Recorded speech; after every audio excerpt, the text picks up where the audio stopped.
안녕하세요. 사연을 부탁해입니다. 오늘의 사연을 소개하겠습니다. 어느 주말 시어머님이 불러서 시댁으로 향했습니다. 시누이 부부가 먼저 도착을 했던 모양으로 시어머님과 심각한 표정으로 대화를 하고 있었어요. 그 모습에 주변을 두리번거리다 제가 물었습니다. 어머님, 아버님 어디 가신 거예요? 말도 마라. 등산 간다고 꼭두 새벽부터 나갔는데 깜깜무소식이야. 네? 등산이요? 그러니까 아버님께서 새벽부터 등산을 가셨단 말이에요? 순간 제가 눈을 동그랗게 뜨고 물었는데요. 시아버님이 꼭두 새벽부터 등산을 갔다는 말에 큰 충격을 받을 수밖에 없었거든요. 제가 충격을 받은 데에는 그럴 만한 충분한 이유가 있었습니다. 시아버님은 원래부터 밖에 나가길 유난히도 싫어하셨거든요. 오직 회사와 집만 왔다 갔다 할 뿐이었어요. 1년에 한두 번 동창 모임에 나가는 것 빼고는 종일 집에 계시곤 했습니다. 회사에서 하는 회식에 참석을 하시더라도 딱 1차만 하고 집으로 돌아오곤 했기에 시어머님이 불만을 토로하기도 했어요. 아니 집에 꿀이라도 발라놨는지 땡 하면 집으로 오지 뭐니. 어머님 그럼 좋은 거 아니에요? 집에 와서 허구한 날 밥을 찾아야 되는데 퍽이나 좋겠다. 어떻게 된 게 회식을 하고 와도 집에서 꼭 밥을 찾는다니까. 이건 그냥 앞뒤가 꽉 막혀서 그렇게나 답답할 수가 없어. 시어머님이 답답하다는 듯이 긴 한숨을 내쉬었습니다. 그 모습에 제가 눈치를 보며 다시 말을 꺼냈어요. 어머님, 그래도 집 밖에 모르는 게 좋은 거 아닐까요? 좋긴 뭐가 좋아. 난 평생을 밥 해주느라 아주 그냥 지긋지긋하구만. 그래도 저는 아버님이 참 좋더라고요. 우리 아빠는 맨날 낚시 간다고 하루가 멀다고 집을 비우시거든요. 그리고 술 약속은 왜 그리도 많은지 엄마가 참 힘들어했어요. 그래서 그런지 저는 가정적인 아버님 보면서 부럽고 그랬어요. 제가 아빠 이야기를 꺼내자 시어머님이 다시 긴 한숨만 내쉬고 있었습니다. 제 말은 진심으로 제 입장에서는 가정적인 시아버님이 참 좋아 보이기만 했지만 사실 시어머님 입장이 전혀 이해가 되지 않았던 건 아니었어요. 시아버님은 집에서 꿈쩍도 하지 않고 내내 소파에서 TV를 보거나 서재에서 책을 읽곤 하셨으니까요. 그러다 보니 시어머님은 비서마냥 대기를 하고 있어야만 했는데요. 시어머님은 그 부분에 대해 상당히 불만이 많았습니다. 그런데 그날 주말 시댁에 갔더니 시어머님이 충격적인 말을 꺼냈습니다. 요즘 니들 아버지가 이상해도 보통 이상한 게 아니야. 그동안 내내 아버님이 집에서 꼼짝도 안 하신다고 불만이 많으셨는데 등산 다니시고 하면 오히려 좋아하셔야 하는 거 아니에요? 지금 그게 문제가 아니라니까. 이게 보통 큰일이 아니야. 왜요? 혹시 우리가 모르는 무슨 일이라도 있는 거예요? 사실 회사에서 니들 아버지 보고 나가라고 했다지 뭐니. 그래서 충격을 받아서 그런 게 아닌가 해서 하는 말이야. 시어머님 얼굴에 걱정이 가득해 보였는데요. 우리 또한 많이 놀랐기에 제가 다시 물었습니다. 그게 무슨 말씀이세요? 그럼 권고사직이라도 당하신 거예요? 그래. 그 권고사직인가 뭔가 그걸 당했다지 뭐니. 젊을 때 그렇게나 부려먹고는 하루아침에 어쩜 이럴 수가 있어. 아주 천벌을 받을 거야. 잔뜩 화가 난 시어머님이 온몸을 부르르 떠는 모습에 걱정이 된 나머지 어찌할 바를 모른 채 서 있었는데요. 시누이가 조용히 위로의 말을 건넸습니다. 엄마, 오히려 잘된 거니까 좋게 생각해. 아니 네 아버지가 경고사직을 당했다는데 오히려 잘 됐다니. 그렇잖아도 엄마 수술하게 되면 어떻게 해야 하나 고민하고 있었거든. 니들이 왜 고민을 해? 지금 그걸 몰라서 묻는 거야? 엄마 무릎 수술하게 되면 누군가는 간병을 해야 하잖아. 사실 우리 중 누군가 회사를 그만둬야 하나 고민까지 했다니까. 시누이 말에 시어머님이 눈을 동그랗게 뜬 채 우리를 번갈아가며 바라보다가 다시 입을 뗐습니다. 내가 간병인 쓴다고 했는데 니들이 왜 그런 걱정을 해? 왜 그러긴 왜 그러겠어. 자식이니까 당연히 걱정돼서 그런 거지. 엄마를 간병인한테 맡길 생각하니까 마음이 영 안 좋더라고. 우리가 알아서 한다고 했는데 걸릴 것도 많다. 사실 낮에는 간병인이 와서 간호하고 밤에는 아빠가 계신다는 것도 좀 걱정이 됐거든. 종일 일하고 엄마 병간호하다가 병이라도 나면 그것도 큰일이고 말이야. 신우이가 복잡한 신경을 토로하는 모습에 시어머님이 답답하다는 듯이 대답했어요. 차라리 간병인이 하는 게 낫지. 니들 아버지가 참도 병간호를 잘하겠다. 난 해준다고 해도 걱정이야. 엄마, 그래도 남보다는 아빠가 낫지 않겠어? 그리고 우리도 휴가 최대한 땡겨서 써볼게. 니들이 볼 때는 니들 아버지가 엄마 병간호를 해줄 사람으로 보이니? 지금도 봐라. 새벽부터 등산을 가질 않나? 무슨 운동을 한다고 밤늦게나 들어오는데 이런 사람이 무슨 병간호를 해? 시어머님이 심란하다는 표정으로 허공을 응시하고 있었는데요. 사실 시어머님 무릎이 좋지 않아 몇 달 전 병원에 다녀왔는데 병원에서 양쪽 무릎 수술을 해야 한다고 했습니다. 그 이야기를 전해 듣고 고민을 하고 있던 중에 시아버님이 경고사직을 당하셨다는 소식을 들었는데요. 그 충격 때문이었던 것인지 평생 집안에만 계시던 시아버님이 밖으로 돌아다니기 시작하셨거든요. 그렇게 점심때쯤이 됐을 무렵 시아버님이 집 안으로 들어오셨고 시어머님이 따져 물었습니다. 당신 대체 어딜 갔다 온 거야? 내가 등산 다녀온다고 했잖아. 평생 소파에서 뒹굴거리던 양반이 등산은 무슨 등산을 한다고 난리야. 그러다 당신까지 무릎 나가면 어쩌려고 그래. 내 몸은 내가 알아서 할 테니까 당신은 당신 몸이나 신경 써. 당신이야말로 한쪽 무릎도 아니고 양쪽 무릎을 다 수술한다는 게 말이나 되는 소리야. 그러니까 당신 건강이나 신경 써. 그나저나 오늘은 짜장면에 탕수육이나 먹을까? 시아버님이 외식 이야기를 꺼내자 시어머님이 또다시 말을 꺼냈습니다. 외식? 당신 지금 외식한다고 했어? 그래. 오랜만에 다들 모였는데 외식하자고. 나야 좋기는 하지만 당신이 갑자기 너무 변한 것 같아서 뭔가 이상하네. 이상할 것도 많다. 다들 나가자고. 시아버님이 등산복 차림으로 먼저 나가셨고 우리도 뒤를 따랐는데요. 뒤를 따르던 시어머님이 수상하다는 듯이 시누이와 제게 말했습니다. 저 봐봐라. 저 양반이 말이야. 요즘 이상해도 보통 이상한 게 아니라니까. 엄마 힘들까봐 외식한다고 하는 건데 이상하긴 뭐가 이상하다고 그래. 네 아버지가 언제 날 생각해서 외식을 한 적이 있어? 생일날도 굳이 집밥 먹어야 한다고 귀찮게 하던 사람이잖아. 하긴 엄마 말 들어보니 그건 또 그렇긴 하네. 거봐. 뭔가 상당히 수상쩍어. 그래서 내가 곰곰이 생각해봤는데 시어머님이 목소리를 한껏 낮춰서 다시 말을 이어갔습니다. 내가 들어보니 그 권고사직 그게 그렇게나 스트레스 받는 일이라고 하더라고. 생각해봐라. 평생 다니던 회사에서 갑자기 나가라고 했으니 얼마나 충격이 크겠어. 그렇긴 하지. 평생을 다닌 회사에서 하루아침에 나가라고 했으니 충격을 받긴 했을 것 같아. 그래. 내 말이 그 말이야. 그래서 말인데 혹시나 니들 아버지가 정신줄을 놓은 건 아니겠지? 시어머님이 심각한 표정으로 시누이와 저를 번갈아가며 바라봤는데요. 시어머님 말이 마냥 허무맹랑한 말만은 아니라는 것을 알 수가 있었습니다. 시어머님 말처럼 시아버님이 변해도 너무나 변한 듯해 보였으니까요.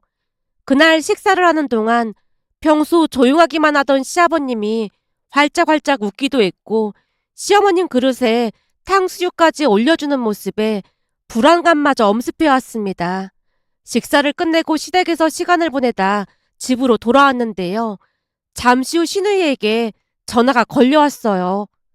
언니, 잠깐 통화 가능해요? 네, 저는 괜찮아요. 그럼 오빠 안 듣게 통화할 수 있어요? 그이 지금 잠깐 마트 다녀온다고 나가서 저 혼자 있어요. 잘 됐네요. 저기 다른 게 아니고 제가 이런 말하기 좀 그런데요. 시누이가 선뜻 말을 꺼내지 못한 채 망설이고 있었는데요. 궁금함을 참지 못하고 재촉했습니다. 아가씨, 무슨 일인데 그래요? 그게 제 입으로 이런 말하기 좀 그런데 우리 회사에 여자 팀장님이 계시다고 했잖아요? 네, 그 얼굴도 예쁘고 실력도 좋다는 그분 말하는 거죠? 라며 제가 되물었는데요. 평소 시누이와 이런저런 대화를 많이 나누다 보니 서로에 대해 많이 알고 있었거든요. 둘이 성격이 잘 맞아서 친자매처럼 지내곤 했으니까요. 시누이가 갑작스레 팀장 이야기를 꺼내는 모습에 궁금증이 일어 이야기에 귀를 기울이고 있었는데요. 사실 얼마 전에 그 팀장님이 병원에 입원을 한 적이 있었거든요. 근데 알고 봤더니 남편이 바람이 나서 그 충격으로 입원을 했다고 하더라고요. 네? 바람이요? 말도 안 돼. 그 팀장 얼굴도 엄청 예쁘고 키도 크고 뭐 하나 빠지는 게 없다고 했잖아요. 제 말이 그 말이에요. 진짜 능력자거든요. 참 남자들이 이상한 게 그런데도 한눈을 팔더라고요.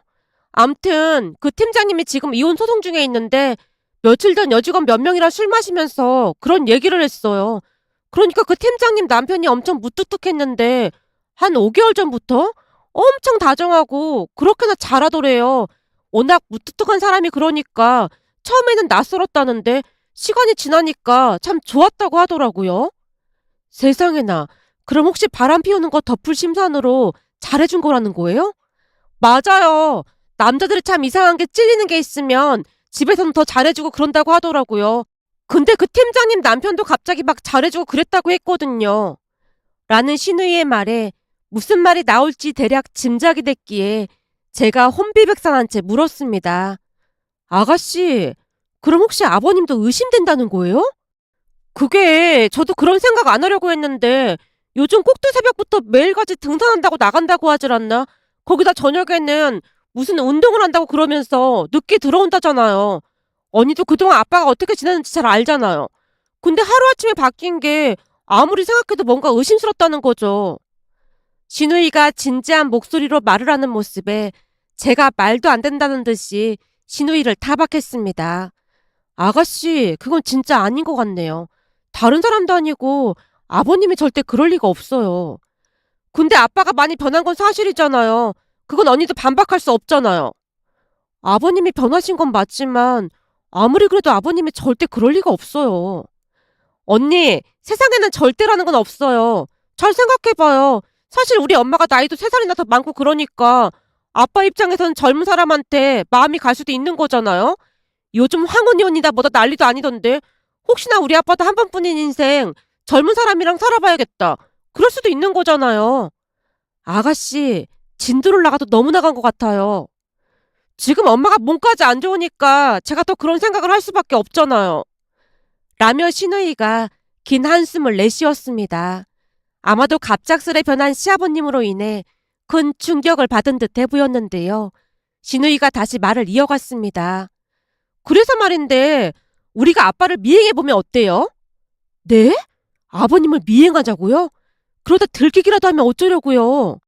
그러니까 둘 다 모자 눌러 쓰고 마스크에다 선글라스 같은 거 쓰고 가면 되죠. 근데 미행해서 어쩔 생각인데요? 만약 아빠가 다른 사람을 만나고 있는 거라면 엄마 모르게 당장 헤어지게 해야죠. 그러니까 주말에 우리 둘이 미행을 해보자는 거예요. 같이 가주실 거죠? 이렇게 부탁드릴게요. 신우이가 간절히 부탁하는 모습에 어쩔 수 없이 대답을 할 수밖에 없었습니다. 결국 며칠 뒤 주말 단단히 채비를 하고 둘이서 시아버님을 미행하기 시작했는데요. 우선 시아버님은 등산을 하기 전 철저히 준비 운동부터 하는 모습이었고 주변에 누군가 있는 것 같아 보이진 않았어요. 시아버님이 한참 동안이나 준비 운동을 하는 모습에 제가 신우이에게 속삭였습니다. 아가씨, 진짜 등산만 하시는 것 같은데요? 아직 모르는 거니까 거리를 두고 따라가 봐야 해요. 딱히 이상한 건 모르겠는데 우리 그냥 가요. 이러다 아버님께 들키기라도 하면 큰일이잖아요. 여기까지 왔는데 한번 끝까지 지켜봐요. 신우이가 제 손을 잡아 끄는 바람에 억지로 산에 올랐는데요. 산 중턱이 가파르고 미끄러워서 보통 힘든 게 아니었습니다. 아가씨, 아버님 내내 혼자 산만 타시잖아요. 별일 없을 거라고 했잖아요. 이상하다. 지금쯤이면 누군가랑 동행을 해야 하는데 왜 아무도 없는 거지? 우선 혹시 모르니까 계속 따라가 봐요. 그렇게 신우이와 정상까지 올라갔지만 시아버님은 등산 이외에는 아무런 관심도 없어 보였습니다. 산 정상에 홀로 앉아 물을 마시며 사색에 잠겨 계셨으니까요. 그 모습에 제가 다시 말을 꺼냈습니다. 아가씨, 제가 뭐라고 했어요. 착각이라고 했잖아요. 그럼 진짜로 정신줄을 놓으신 건가? 제가 볼 때는 아무 문제도 없어 보이니까 그만하세요. 제가 신우이를 말렸지만 우리는 그날 내내 시아버님을 미행했답니다. 하지만 딱히 뭐가 있었던 것은 아니었는데요. 오전에 등산을 하고 난 뒤 오후에는 헬스장에 들러서 근력 운동을 하는 모습이었거든요. 온몸에 땀이 흐를 정도로 열심히 하는 모습을 보며 그동안 우리가 알던 시아버님이 맞는 것인지 혼란스럽기까지 했습니다. 시누이 또한 혼란스럽기는 배 한 가지였던 것인지 어리둥절한 표정으로 입을 뗐어요. 아무리 봐도 뭔가 이상하지 않아요? 그동안 살면서 아빠가 저렇게 열심히 운동하는 건 진짜 처음 봤어요. 오히려 너무 안 움직여서 다들 걱정을 했잖아요. 저도 그게 좀 이상하긴 한데 아가씨가 생각했던 그런 건 아닌 것 같으니까 이젠 안심해도 될 것 같아요. 제가 시누이를 안심시켰지만 시누이는 의심과 경계를 늦추지 않는 모습이었습니다. 그 모습에 저 또한 걱정이 됐기에 며칠 뒤 헬스장 앞에서 시아버님을 기다렸는데요. 운동을 마치고 나오던 시아버님이 어리둥절한 표정으로 저를 바라봤어요. 아니, 네가 여긴 웬일이냐? 내가 여기 있는 줄은 어떻게 알았어? 그게 어머니께 물어봤더니 여기 헬스장 다니신다고 하셔서 기다리고 있었어요. 나를 기다리고 있었다고? 네, 아버님 기다리고 있었어요. 미리 연락했으면 안 기다려도 됐을 텐데 뭐하러 기다리고 있어? 많이는 안 기다렸어요. 아버님, 잠시만 저랑 얘기 좀 하실 수 있으세요? 뭔진 모르겠지만 그러자꾸나. 그럼 저기 카페에 들어갈까요? 근데 아버님 식사하셔야 하는 거 아니에요? 그냥 식사를 할까요? 아니다. 건강관리 해야 해서 탄수화물은 줄이고 단백질 위주로 먹고 있거든. 시아버님의 말에 우선 카페에 가서 음료를 시키고 간단한 안부부터 물었는데요. 아버님, 갑자기 회사 그만두셔서 많이 힘드시죠? 평생을 일하다가 이제 하시는 건데 힘들 게 뭐가 있어. 난 괜찮으니까 할 말 있으면 해라. 시아버님이 아무렇지도 않은 척 음료를 마시는 모습에 제가 눈치를 보다가 다시 물었습니다. 아버님, 혹시 무슨 문제가 있는 건 아닌 거죠? 문제? 무슨 문제? 너야말로 그런 말을 왜 물어보는 거냐? 사실 요즘 아버님께서 회사를 그만두신 이후로 너무 많이 변하셔서 다들 걱정이 많아요. 특히나 어머님께서 많이 걱정하고 계세요. 내가 변한 게 뭐가 있다고 걱정을 한다는 거야? 평소에는 거의 집안에만 계셨잖아요. 근데 갑자기 등산도 다니시고 운동도 하시고 그러니까 조금 걱정이 될 수밖에 없잖아요. 이런 말씀 드려도 될지 모르겠는데 그동안 아버님 운동이라고 하면 질색을 하셨잖아요. 제가 단도직입적으로 말을 꺼내자 시아버님이 헛기침을 한 채 심각한 표정으로 앉아 계셨어요. 결국 제가 다시 입을 뗐습니다. 아버님, 혹시 화나셨어요? 아니다. 화가 난 건 아니고 곰곰이 생각해보니까 가족들 입장에선 이상하게 생각할 수도 있었겠구나 싶어서 그래. 맞아요. 그 권고사직으로 인해 충격을 받으신 건 아닌가 해서 사실 그동안 아버님 걱정 많이 했어요. 차마 시누이의 의심을 입 밖으로 꺼낼 수가 없어 최대한 시아버님 기분 상하지 않게 말을 했는데요. 순간 시아버님 입에서 생각지도 못한 놀라운 말이 새어나왔습니다. 내 행동이 갑자기 이상해져서 다들 걱정할 거라는 생각은 못했던 것 같구나. 아버님이 너무 변하셔서 걱정을 안 할 수가 없었어요. 이걸 어떻게 말해야 할지 모르겠구나. 사실은 말이다. 권고사직 당한 거 아니야. 네? 그게 무슨 말씀이세요? 아버님 회사 그만두셨잖아요. 권고사직이 아니라 내가 사표를 낸 거지. 네? 갑자기 왜 그러신 거예요? 혹시 아버님도 어디 아프신데 가족들한테 말 못하고 계셨던 거예요? 순간 갈수록 태산이라는 말이 떠올랐는데요. 뭔가 사달이 나도 보통 난 게 아니라는 생각마저 들었으니까요. 제가 사색이 된 것을 눈치챘던 것인지 시아버님이 입가에 미소를 머금고 입을 뗐습니다. 아픈 것도 아니니까 걱정하지 마라. 아버님, 어디 편찮으신 게 확실하신 거죠? 그럼 가족들한테 알렸어야죠. 지금 등산이랑 운동을 할 게 아니잖아요. 저도 모르게 버럭한 채 음료를 들이키고 말았는데요. 시아버님이 장난스레 말을 이어갔습니다. 네 시누이랑 친하게 지내더니 너도 닮아가는 거냐? 어쩜 가면 갈수록 둘이 하는 행동이 똑같아지는 것 같아. 그럼 회사까지 그만두고 갑작스레 등산이랑 운동은 왜 하시는 거예요? 그게 다 건강에 안 좋으시니까 그런 거잖아요. 글쎄 아픈 거 아니라니까. 내가 아픈 게 아니라 네 시어머니가 아프잖니. 그래서 내가 회사도 그만두고 운동을 시작한 거야. 네? 어머님 아프신 거랑 아버님 회사가 무슨 상관이 있다는 말씀이세요? 제가 어리둥절한 표정으로 시아버님을 빤히 바라봤는데요. 시아버님이 웃음을 머금은 미소를 띤 채 대답했습니다.